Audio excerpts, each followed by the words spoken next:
You ready?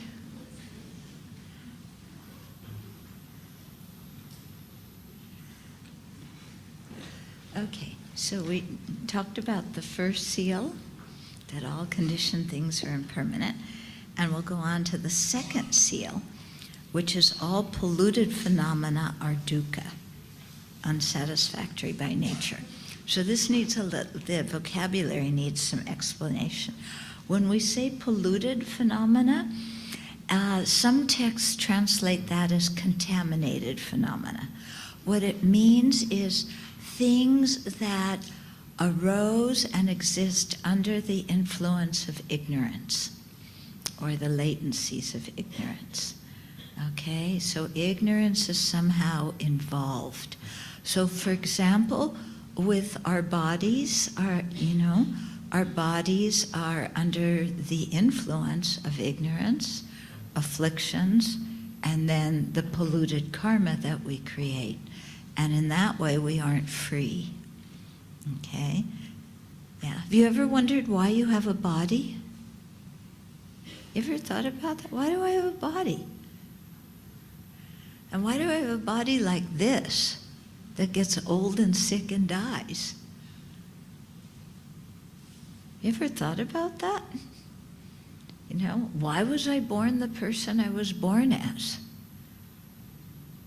Why, if we all want freedom, do we have bodies that we can't control? Yeah, and minds that we can't control. Okay, so all of this comes about through the force of ignorance.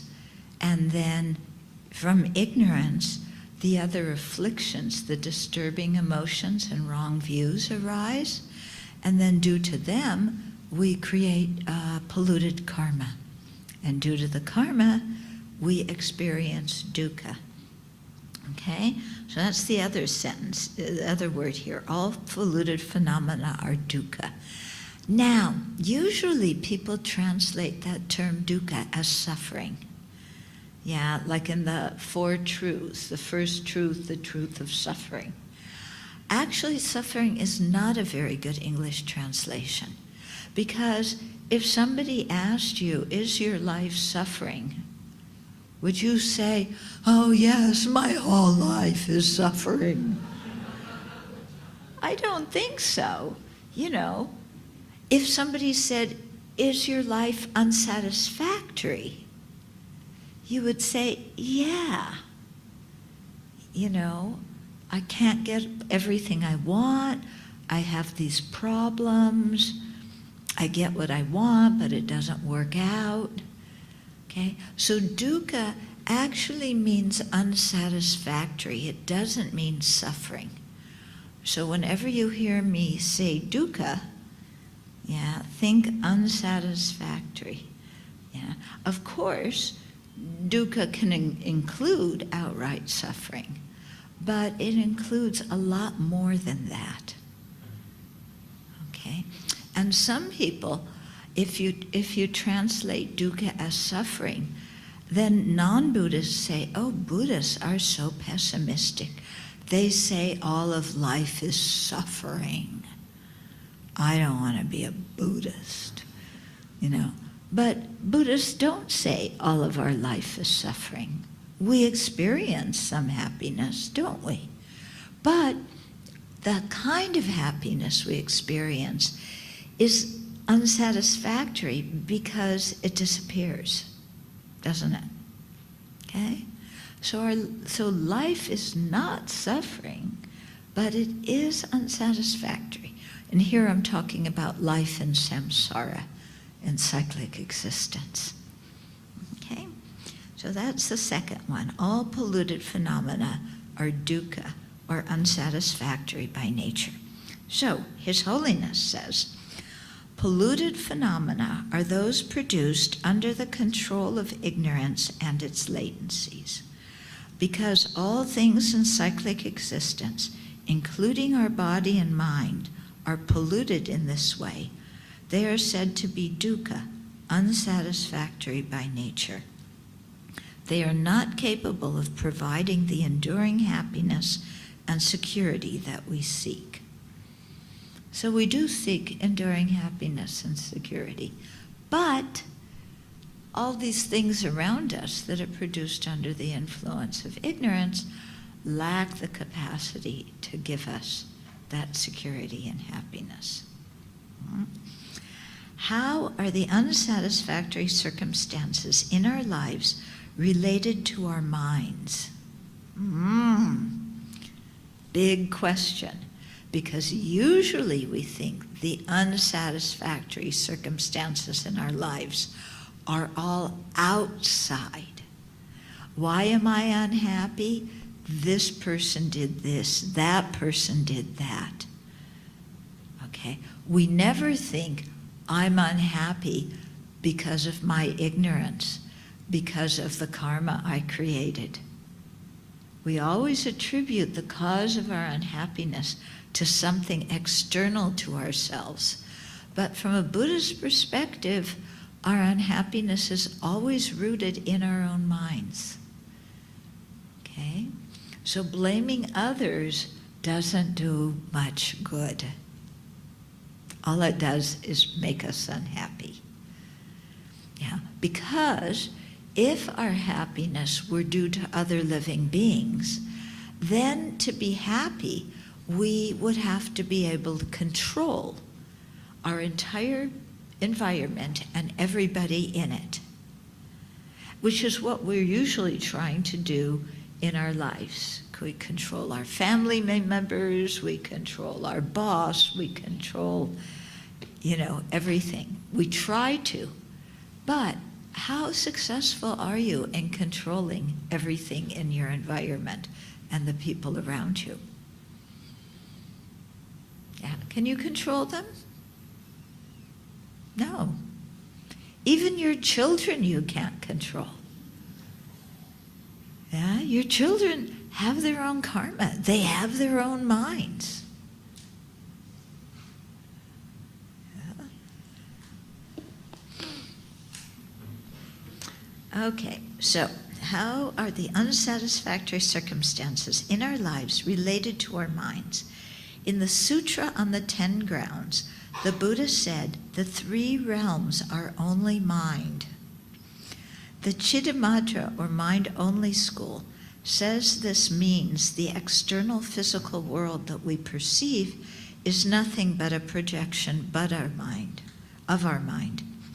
The Prasangika Madhyamaka school understands this statement differently, saying that it indicates there is no absolute independent creator that is the source of our experiences. And that the source of our experiences lies in our minds, our virtuous, non-virtuous, and neutral minds, and the actions that these mental states motivate. Okay? So in Buddhism, especially Prasangika, we're saying the real source of our misery is here. Yeah? We can go through our life and be angry at the world and blame everybody else, but that doesn't mean the situation's going to change one iota. If we change our mind, then our relationship with the environment and the people in it will change.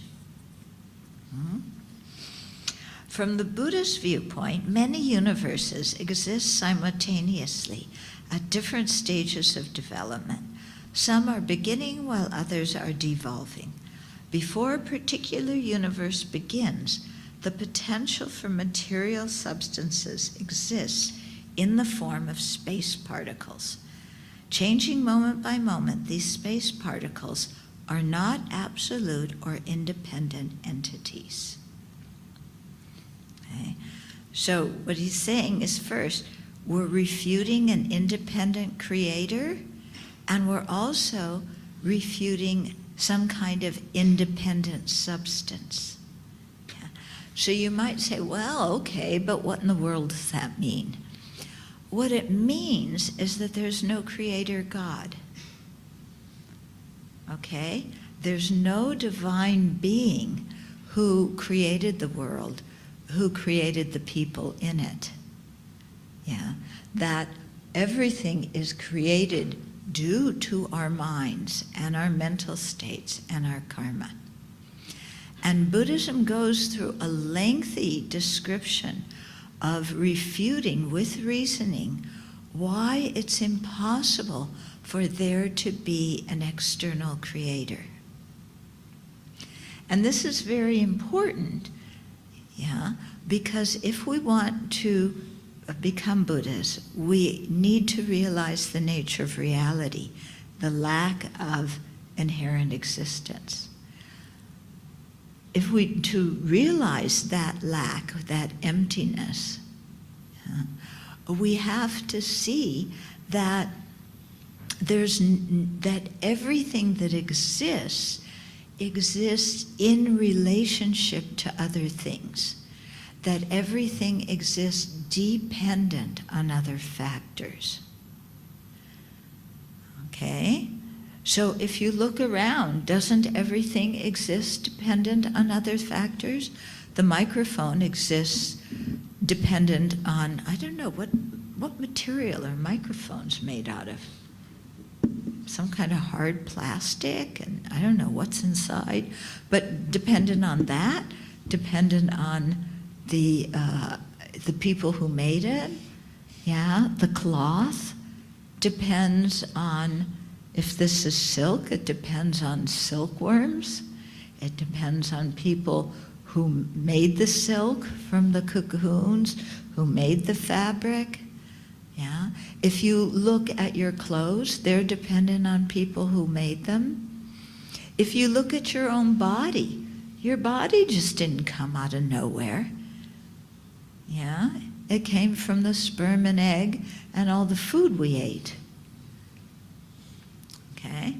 So everything that exists in relationship and dependent on other things. There's nothing that is independent that is like in its own cocoon, unrelated to anything else. Okay? So from a Buddhist viewpoint, if you say that there's an external creator, then the question comes, is that creator permanent or impermanent? Now, most people who believe in that creator say the creator is permanent. If the creator were permanent, it could not create, because creation involves change. It involves things depending on causes. Okay? So you can't have a permanent creator. You can't have a creator that exists separate from everything else, because if it existed independent of everything else, it could not be influenced by anything, and thus it could not change and create something. Okay? So this is an argument that the Buddha gave. We have to think deeply about it. I'm just laying it out here. But, if you really think deeply, you begin to say, well, yeah, that's true. If there's a permanent creator, how did it create? It had to change. If it changed, it's not permanent. And then you have the question, if the creator created this world, why did they create it this way? Why didn't they create it better? If there's a creator deity, why did they create suffering? I asked that question when I was a child, and they said to me, because God, I said, why did God create human beings? The answer was, because God was lonely. And I thought God was perfect. If he's lonely, what does a bunch of sentient beings have to do to cheer him up? Especially since we don't act very well. And why did God create suffering? Well, so that we could learn from our suffering. I don't see many people learning from their suffering. I see people suffering from their suffering. So then I said, why didn't God create us smarter? Yeah? Because if you say, oh, God created suffering so that we could learn, well, then God should have created us smarter to start with. So the whole thing, I could never find any answers that satisfied me. I recognize that that philosophy meets the needs of some other people, but for me, I just had one question after the other, and I couldn't make any sense of it. Yeah? Until I decided the Buddha really knew what he was talking about. There is no absolute independent creator. Because also, if there were an independent divine creator who created suffering, then we should complain about him. You know? If you're a perfect being who creates suffering, you really botched up this job. You know? Okay?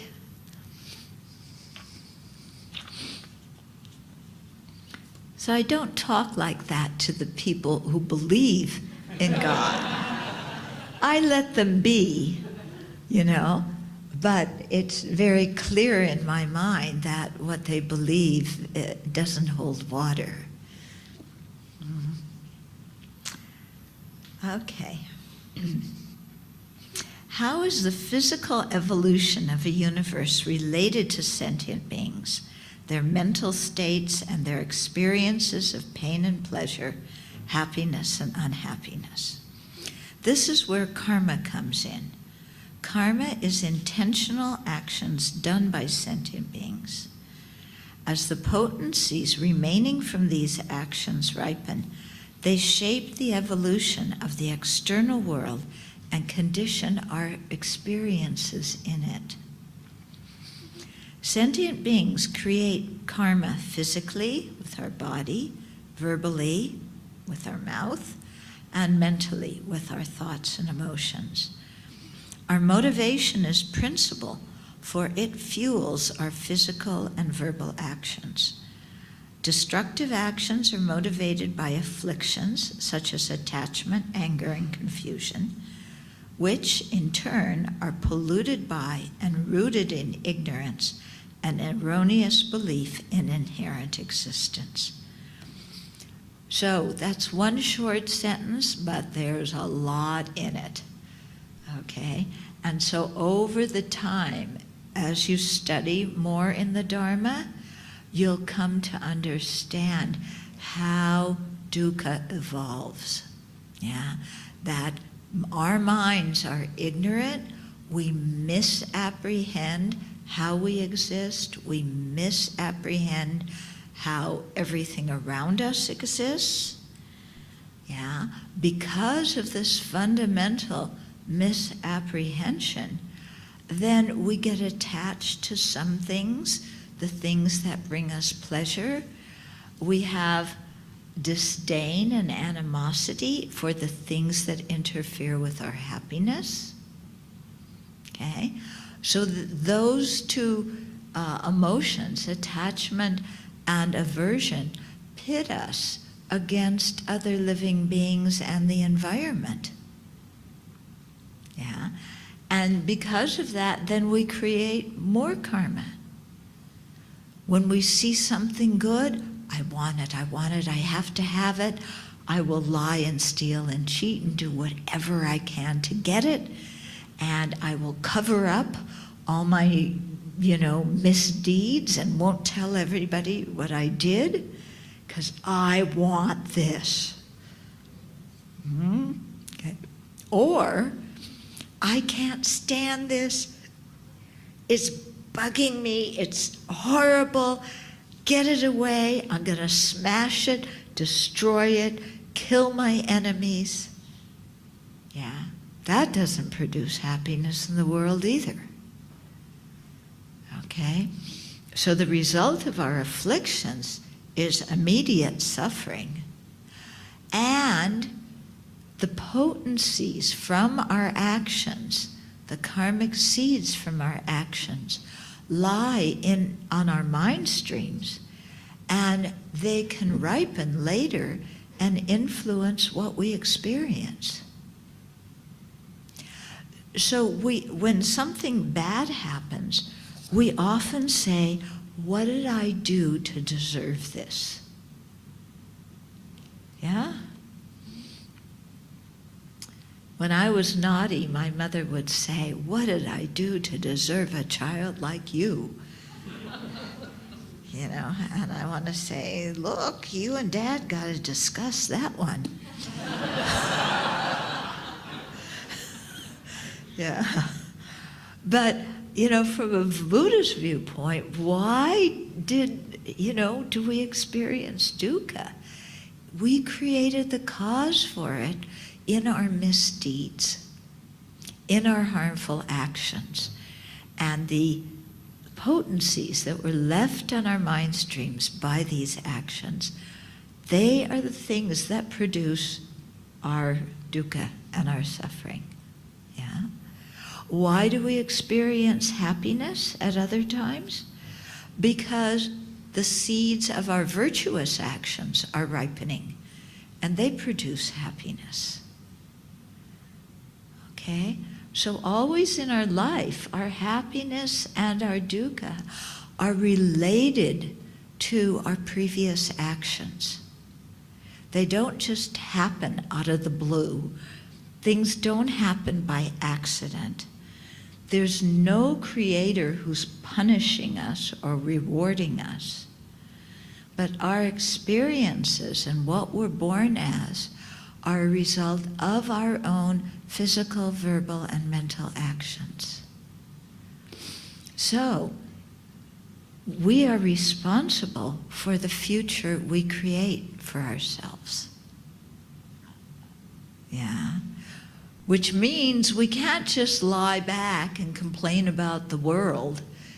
We have to act and create virtue, purify our negative karma, act to create the causes, to be the kind of people we want to be, and to experience the kind of things we want to experience.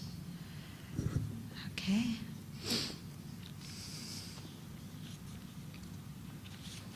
So when we really understand this, we never complain about other people again.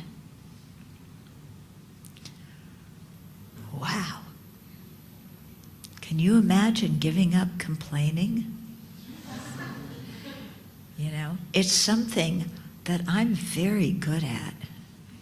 Yeah, if you ever need somebody to complain for you, ask me. Yeah, I am full of complaints. And what does it get me? Yeah, I complain about this, I complain about that. Yeah, does the world change because I complain? No.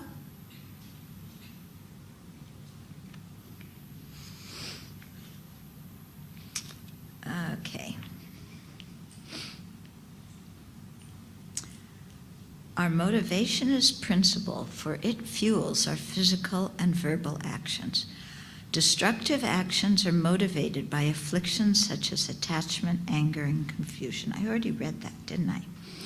Even when sentient beings act with kindness, the karma they create is still polluted by the ignorance grasping inherent existence. So whether the actions are constructive or destructive, they produce rebirth in cyclic existence. Because unawakened cyclic existence is a product of the undisciplined mind, it is said to be dukkha, unsatisfactory by nature. Secure peace and happiness cannot come from ignorance. For this reason, the second seal of Buddhism is that all polluted phenomena are in the nature of dukkha. They're all unsatisfactory. Okay? The first truth, the truth of dukkha, consists of two factors, those in the external environment, such as our environment, tables, and oceans, and those internal to sentient beings, our bodies and mind. Within the latter, the feeling aggregate, the primary consciousnesses and mental factors that accompany them, and the cognitive faculties that cause these consciousnesses are all unsatisfactory by nature. Okay, so all our mental states, all of our sense organs, all of these things don't have the ability to bring us lasting happiness.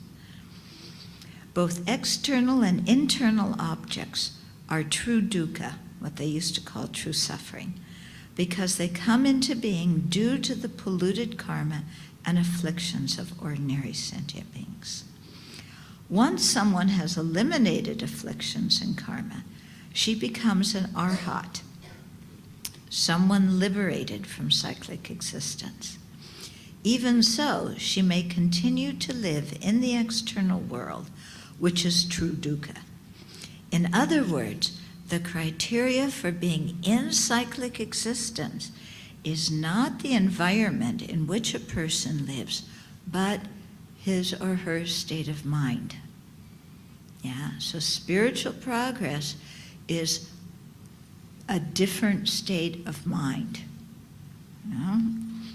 The first two seals are related. We can use the transient nature of functioning things as a reason to show that all polluted phenomena are unsatisfactory in nature. Functioning things are products of causes and conditions. Thus, they are under the control of other factors.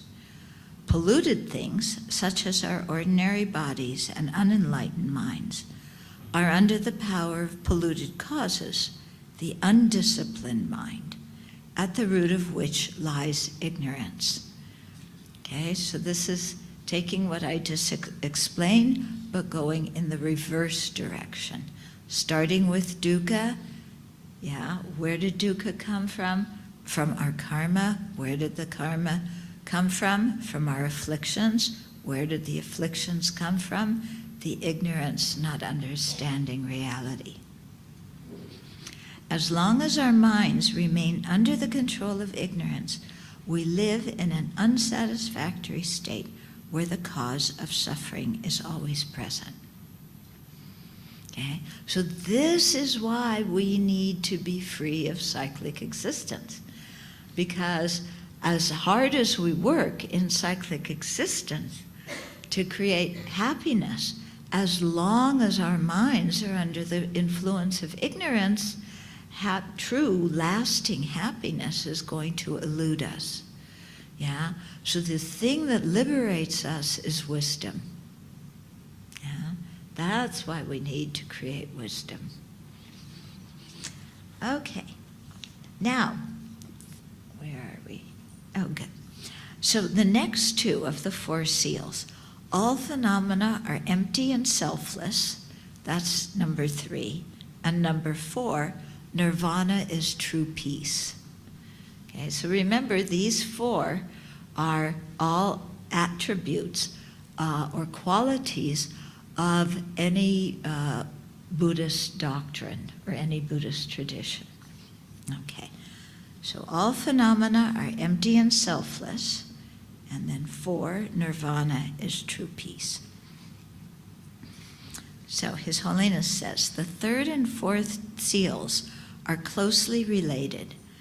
The explanation of the 3rd seal, accepted by almost all Buddhist tenet systems, glosses the term empty as the absence of a permanent, unitary, independent self or soul, and glosses the selfless as the absence of a self-sufficient, substantially existent person. According to the Prasangika Madhyamaka school, which is considered the most accurate view, empty and selfless both refer to the absence of inherent, true, or independent existence. unless otherwise noted in this book, explanations will be according to this Prasangika Madhyamaka school. Okay? So the root of our cyclic existence is the ignorance that grasps phenomena as possessing some sort of independent existence, selfhood, or self-existence. The word ignorance conjures up the image of something inauspicious or undesirable, doesn't it? Ignorance. Ugh, you know? And it is indeed so, yeah? Just as whatever grows from a poisonous seed will be poisonous, everything that arises from ignorance will be undesirable. As long as we remain under the control of ignorance and erroneous views, there is no possibility for lasting joy. Okay. A lot of this is a bit difficult the first time, so just take what you can from it and know that as you hear more teachings, these things will become clearer to you. According to Prasangikas, ignorance is not simply a state of unknowing. It actively grasps or conceives things to exist in a way that they do not. Superimposing inherent existence on persons and phenomena, ignorance apprehends what is contrary to reality, whereas persons and phenomena do not exist inherently with their own nature, under their own power. Ignorance grasps them as existing in that way. So what does that mean, that we grasp things as inherently existent? Okay? What it means, let's take, and we call this a flower? Yeah? Okay. So when you see this, you see a flower, right? Yeah. It's not a grapefruit.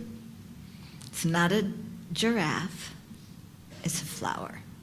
And when you look at the flower, does it appear that there's something inside of it that really is a flower, that has the flower nature? Something that inside of this thing is a flower, you know, that the essence of being a flower, you know, because if it didn't have an essence, maybe it could be a giraffe or a grapefruit. Yeah? So the way things appear to us, yeah, we're talking about appearance, is as if they have their own inherent nature that makes them what they are. As if inside this object there is a real flower. Now, let me ask you, I'm pulling off one petal. Is this a flower? Hello? Is this a flower? No. Okay? That one, that's not a flower. If there were a real flower here, we should be able to find the thing that's the real flower. So that petal was not the flower. What about this petal? That a flower? No. That one doesn't work either. Okay, how about this one? Is this a flower? No. This one? No.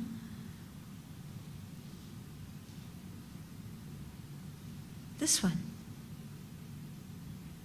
No.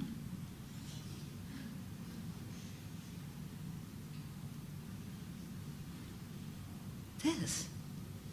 Is that the flower? This? That's not a flower either.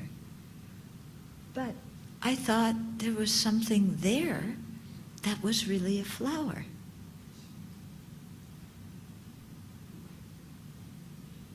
if we try another one? What do you think? If we pull all the petals off of this one, are we going to find a real flower? But when you don't pull the petals off, it looks like there should be a flower in here, doesn't it? Yeah? So the way it appears, as if there's really an inherently existent flower in here, the way it appears and the way it exists, which is when you investigate and analyze, you can't find a flower. The way it appears and the way it exists are discordant. They don't match. Yeah. So you might say, so we say, okay, so then there's no inherently existent flower. So you say, okay, that's good, so what? How does grasping there to be an inherently existent flower bring me suffering? Okay. Let's take another example. Yeah, flowers just help us see the things. Let's take another example. Okay, your child. Yeah. When you look at your child, and if you don't have kids, just pretend. Maybe you can think of your dog or your cat, or or think of your mother, or your father. Okay? So if I say your child or your parent, yeah, does it seem like it's my child, my parent, isn't it? Yeah? When you look at it, there's something in that kid that is mine. There's something in that older person that is mine. If you look through that child, every part of that child, is there some part of that child that is you? What makes that child yours? You might say, well, we have the same genes. Well, not exactly the same genes. Only half of them. And sometimes the genes mutate. So you don't even have all half of them. Okay. What is it that makes that child mine? What is it that makes that older person mine? Yeah, if you open them up, which we won't, but just mentally, if we mentally open somebody up, is there something that is mine inside of them? Is some little gene or chromosome mine? Yeah. There's nothing inside that other person that is mine. It's just a designation that we give, but there's nothing that makes them mine. Okay, but on a conventional level, do we believe that? No, this child is mine. This parent is mine. And then attachment comes up. Yeah? My child has to be a success because how well they do reflects upon if I'm a good parent or not. Yeah? So my child has to be a success. The neighbor's child, if you look inside the neighbor's child, is there anything mine inside the neighbor's kid? No. So inside the neighbor's kid, inside your kid, there's nothing mine in either child.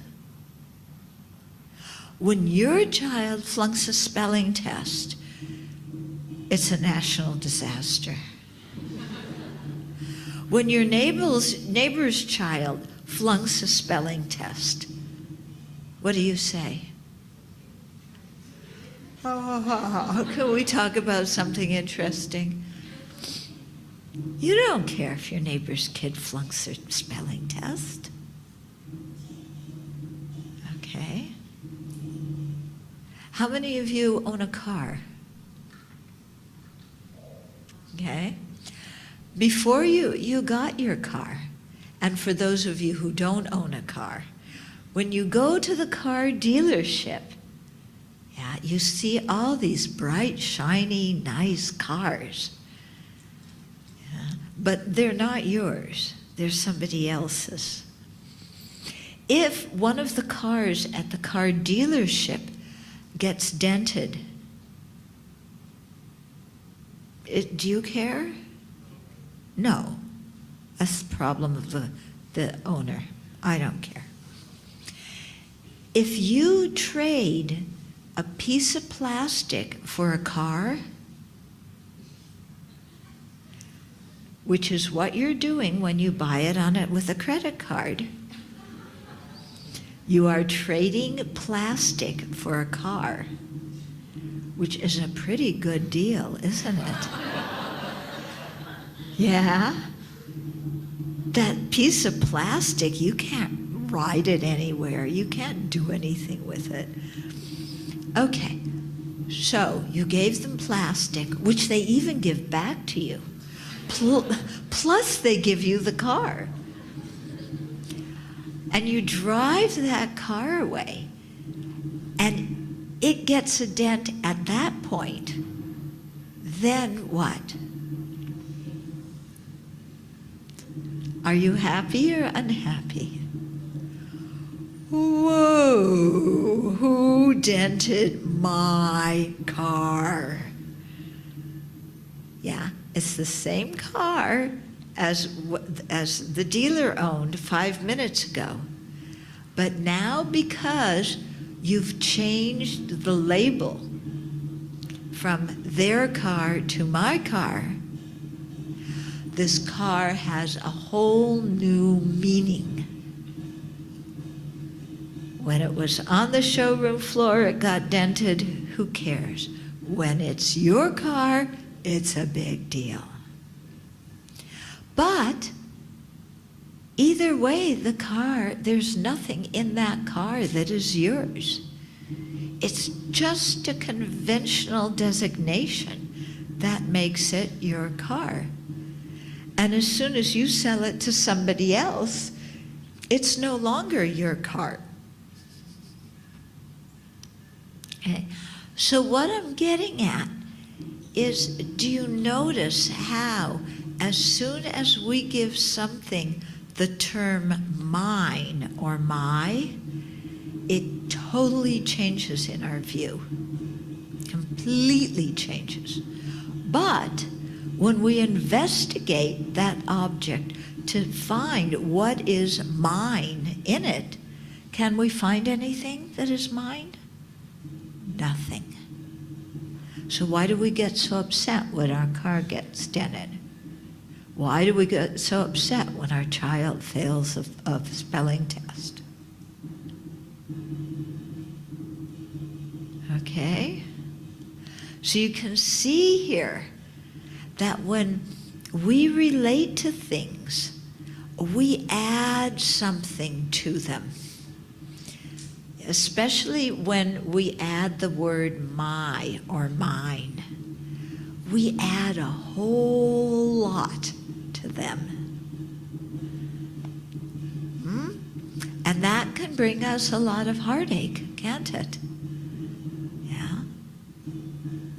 Okay. So this is why realizing the emptiness or the lack of an inherent nature is important, and why realizing that frees us from our suffering.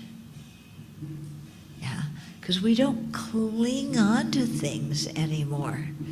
We just recognize They arise due to causes and conditions, and they cease due to causes and conditions. Yeah, and they never have been mine and never will be mine. Okay, there's even more we can talk about, but I think that's enough to chew on for the moment, okay? Okay. As we investigate how phenomena actually exist, our conviction that ignorance is erroneous increases. By seeing and familiarizing ourselves with the wisdom knowing reality, we gradually erode the force of ignorance and the undisciplined mind. When the cause, ignorance, is completely uprooted by its counterforce, wisdom, its resultant dukkha is likewise extinguished. This state of freedom is nirvana, lasting peace and true freedom. Therefore, the fourth seal of Buddhism is that nirvana is true peace. So when we realize emptiness and selflessness with our own wisdom mind, then we can attain nirvana and have a state of actual peace and joy. Knowing the evolution of afflictions such as attachment and anger helps us understand the necessity of employing analysis to gain the wisdom realizing the selflessness of persons and phenomena that eradicate ignorance. If we examine emotions such as attachment and anger, we see that they are rooted in grasping at inherent existence. The stronger our grasping at an independent I, the stronger our attachment to the concerns of that self. We cling to whatever is seen as important to the self and are hostile towards whatever impedes fulfilling our own desires. Is somebody playing drums, or what is that? It's what? Lion dance. Okay.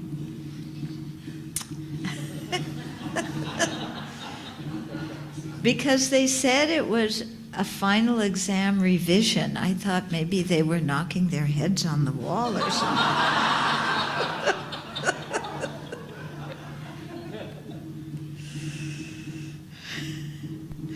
Okay. For example, we may see a beautiful item that we are very attracted to in a store, and we crave to possess it. After we buy it, we call it mine and become even more attached to it. Behind the label mine is the belief in a self whose happiness is extremely important. If someone else then takes or breaks the article, we become angry because the happiness of this I has been adversely affected. Here we see the relationship between our grasping at inherent existence, at an inherently existent I, and our attachment to the article and anger at whatever interferes with our enjoying it. Refuting the inherent existence of this I eliminates the basis of our attachment and anger, which subsequently diminish and eventually are totally eradicated. Okay? So that's how we attain nirvana. The distinguishing mark of being in cyclic existence is the mere I being under the control of ignorance and karma. That is, when the aggregates referred to our body and mind. So when the aggregates are the body and mind that are the basis of designation of the I are produced by these polluted causes, the person designated in dependence on them is bound in cyclic existence. So when my body and my mind are produced under the influence of ignorance, afflictions, and karma, then the I, which is designated in dependence on my body and mind, becomes a being in cyclic existence. Okay? As soon as that person eliminates ignorance, she no longer creates polluted actions that propel cyclic existence. Her cyclic existence ceases, and that person, that mere I, attains liberation. Gradually, she can remove the cognitive obscurations that prevent omniscience, and when this is done, that mere I attains Buddhahood, the state of full awakening, or non-abiding nirvana, in which the person abides neither in cyclic existence nor in the personal peace of an arhat's nirvana. So there's a lot to explain in there, but again, I'm moving along so that we can do some other topics tomorrow, okay? So just, go over this. There's a glossary in the book. You can look up the terms. The four seals follow each other in a natural sequence. The existence of our body, mind, self, as well as the people and environment around us, is governed by causes and conditions. Okay? Thus, its very nature is transient and momentary. The very causes and conditions that brought them into existence are the causes for their disintegration. In short, all conditioned phenomena are impermanent. So that's the first of the four seals. Okay. Then, the external environment, as well as factors internal to sentient beings, our bodies and minds, come about under the influence of our afflictions and polluted karma.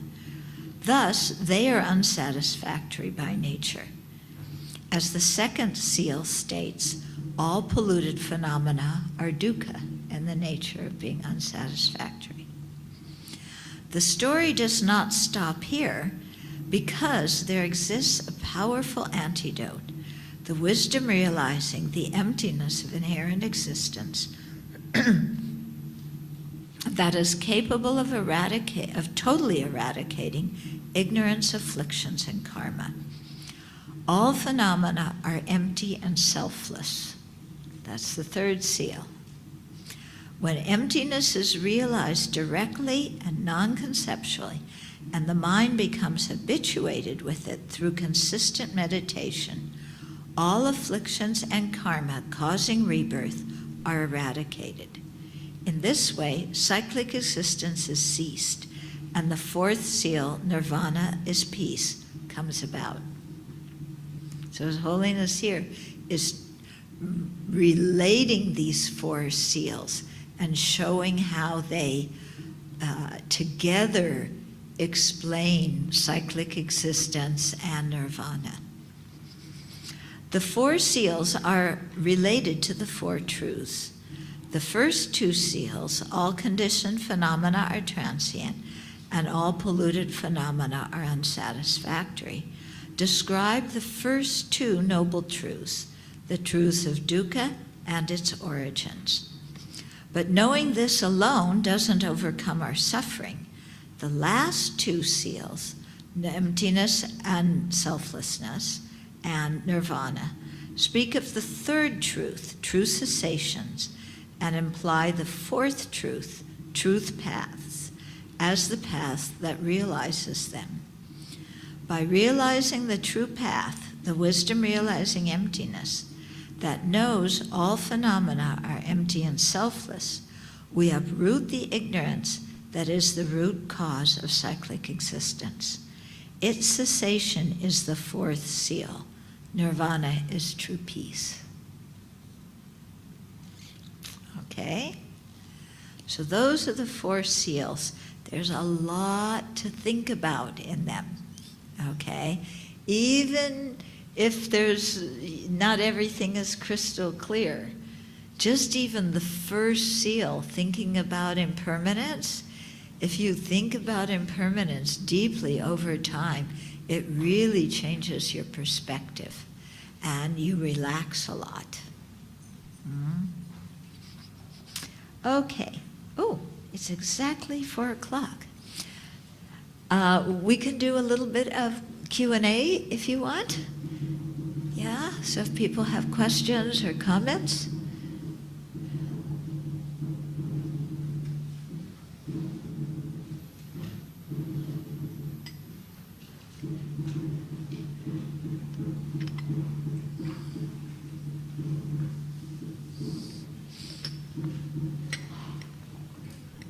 No questions or comments. Yes.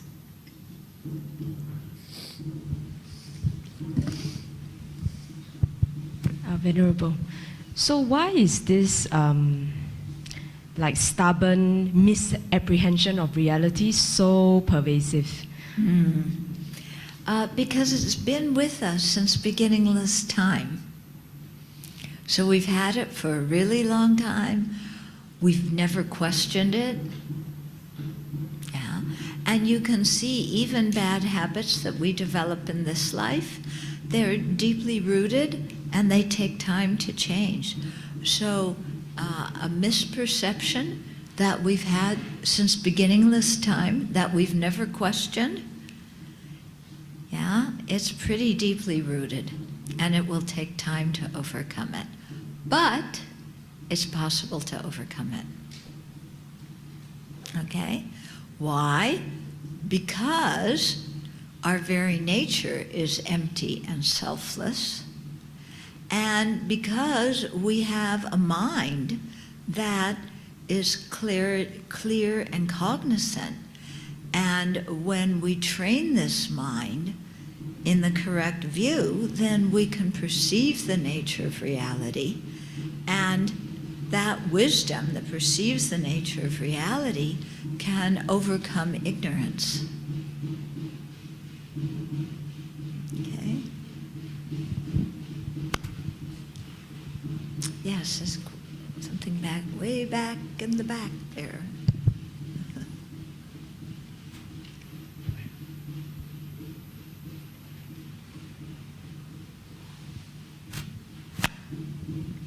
If the mind if the mind perceives wisdom, will it still need the body?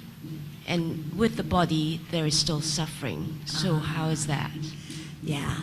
When our mind is wise, when we have that wisdom mind that perceives emptiness, yeah, at that point, we no longer need to, or we're no longer forced to take this kind of body under the influence of karma and afflictions.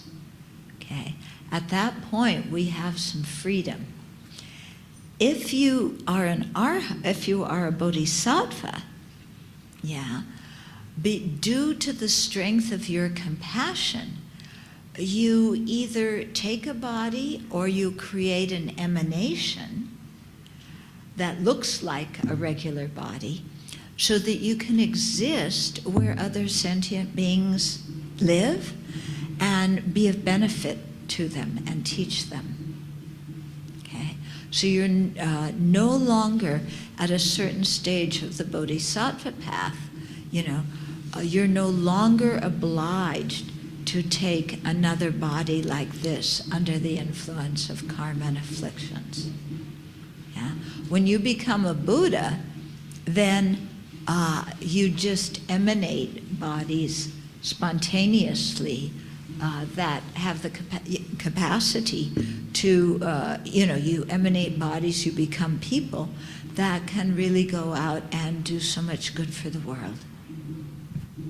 So His Holiness usually says, we believe that he's a bodhisattva, right? Yeah. But he says, I still have some problem with this knee. So should we be concerned? Is he sort of kind of joking, or is he really in pain and suffering in his body? Okay. We may look at him and say, from our view, we say he's beyond that. At the same time, he's appearing as an ordinary being, so we respond to him like we would to an ordinary being, and we take him to the doctor. Yeah, we don't say, oh, he's just faking it, so, you know, it just looks like he had a heart attack, so no need to take him to the ER. No, okay? Thank you. Yeah.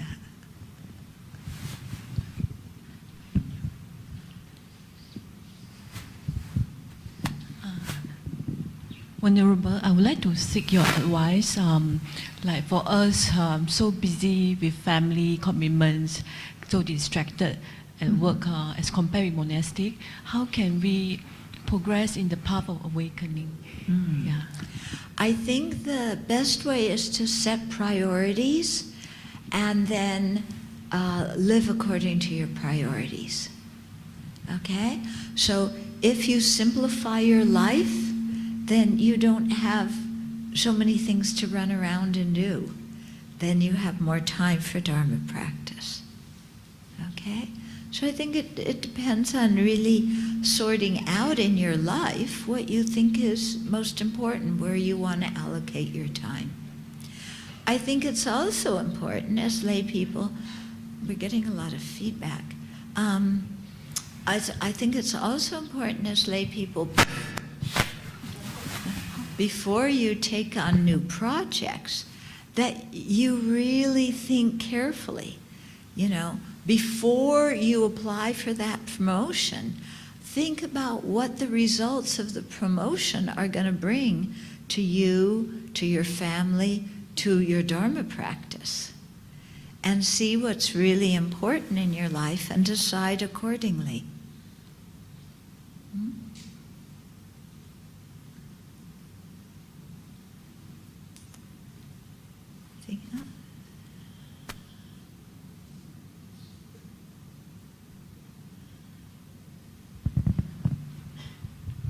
Venerable, how do we ensure that whatever we know in this life is brought on to the next life?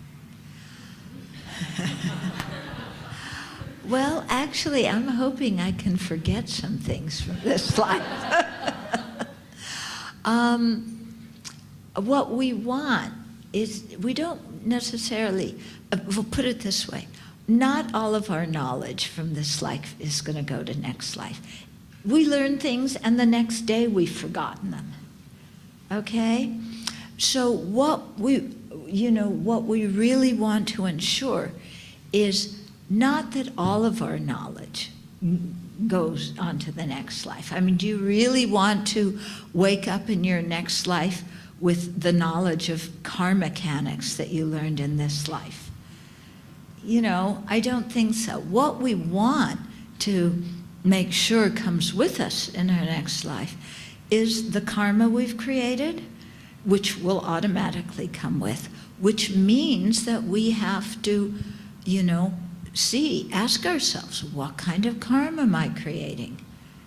Yeah, am I doing virtuous deeds? Am I doing non-virtuous deeds? Yeah, because the seeds of all those actions will come with us to the next life. Also, what comes with us is sometimes our emotional habits.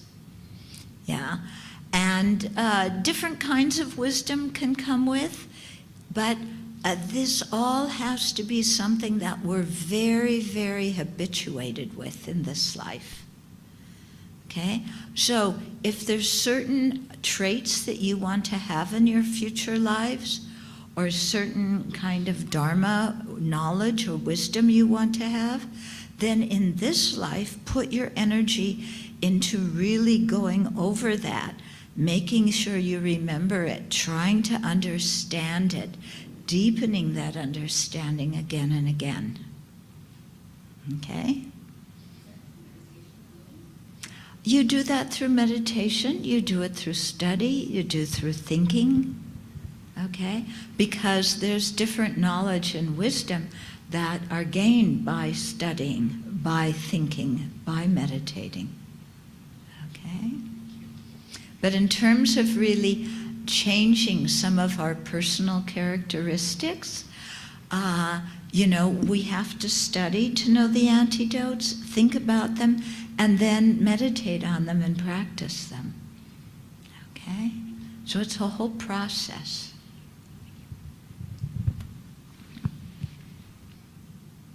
And you can kind of see that. Those of you who are parents, do your kids have personalities from the time they're born? Yeah, they do, don't they? Yeah, your kids are not born as blank slates. They have certain characteristics and habits from the time they're born. Where did those come from? It has to do with what they were familiar with, the qualities that were cultivated and familiarized and habituated with in a previous life.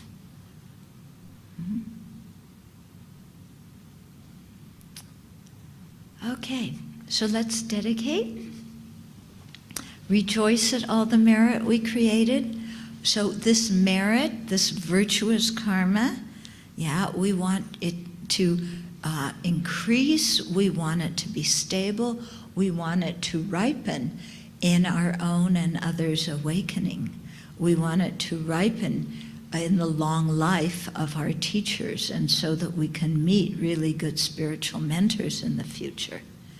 Yeah, we want our virtue, our good karma, this merit, to ripen in the existence of the pure Dharma in the world forever. So let's direct our prayers and aspirations in that way, so that the karma will ripen in that way. And really rejoice that we created good karma today, yeah? Okay.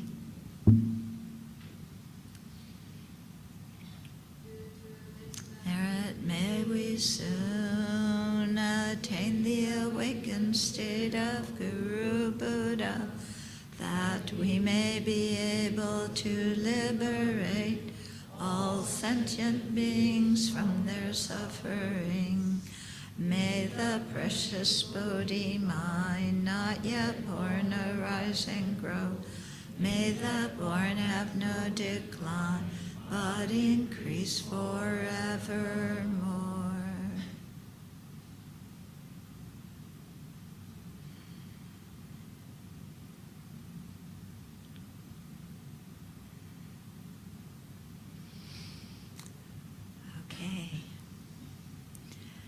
So think about what you've heard this evening, okay? And then tomorrow we'll continue. You want to talk about rebirth tomorrow?